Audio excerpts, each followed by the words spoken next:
నమస్తే అన్న, అందరికీ నమస్కారం. కువైట్ ఎయిర్పోర్టు పూర్తి స్థాయిలో ఎప్పుడు ఓపెన్ అవుతుందని చెప్పేసి చాలామంది అడుగుతూ ఉన్నారు. దీనికి సంబంధించి కువైట్ అధికారులు కీలక ప్రకటన చేశారనమాట. ప్రస్తుతం కువైట్ అంతర్జాతీయ విమానాశ్రయం 57 రోజుల తర్వాత ఓపెన్ అయిందని చెప్పేసి కువైట్ ఎయిర్వేస్ మరియు జజీరా ఎయిర్వేస్ తమ యొక్క కార్యకలాపాలను పునఃప్రారంభించాయి.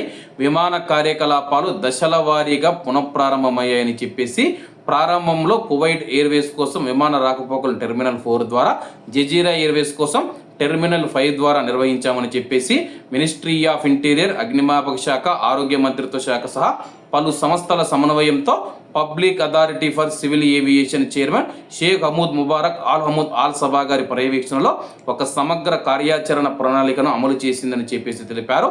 పునఃప్రారంభం సజావుగా మరియు సమర్థవంతంగా జరిగిందని చెప్పి అధికారులు ధృవీకరించారు. ప్రస్తుతం కార్యకలాపాలు నిలిపివేతకు ముందున్న సామర్థ్యంతో సుమారు 10% మాత్రమే విమానాలు నడుస్తూ ఉన్నాయి. దశల వారీగా విమానాలను అయితే మేము ఓపెన్ చేస్తాము, ప్రారంభిస్తామని చెప్పి అధికారులు తెలుపుతూ ఉన్నారు. మే 2వ తేదీ వరకు మనం చూసుకుంటే 10% సామర్థ్యంతో మాత్రమే విమానాశ్రయం నడుస్తుంది. మే 2 తర్వాత అప్పటి ఉన్న పరిస్థితులను మేము పరిశీలనలోకి తీసుకొని మళ్ళీ విమానాల సామర్థ్యాన్ని పెంచుతాము.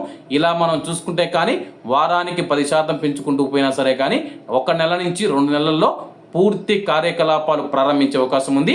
ఒకవేళ అమెరికా, ఇరాన్ మధ్య శాంతి ఒప్పందం కుదిరి యుద్ధం పూర్తిగా ఆగిపోతే కానీ పూర్తి స్థాయిలో కువైట్ ఎయిర్పోర్ట్ ఓపెన్ అయ్యే అవకాశం ఉంది.